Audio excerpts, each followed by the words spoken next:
मनसे गुरुपूजिताय गुरुदैवताय गुरुकुलस्थायिने गुरुविक्रमाय गुह्यप्रवराय गुरवे गुणगुरवे गुरुदैत्यकलक्षेत्रे गुरुधर्मसदाराध्याय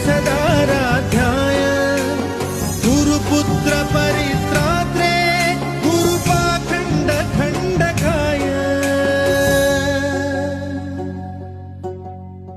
गीतसाराय गीततत्त्वाय गीतगोत्राय धीमहि गूढगुल्फाय गन्धमत्ताय गोजयप्रदाय धीमहि गुणातीताय गुणाधीशाय गुणप्रवेशाय धीमहि एकदन्ताय वक्रतुण्डाय गौरीतनयाय धीमहि।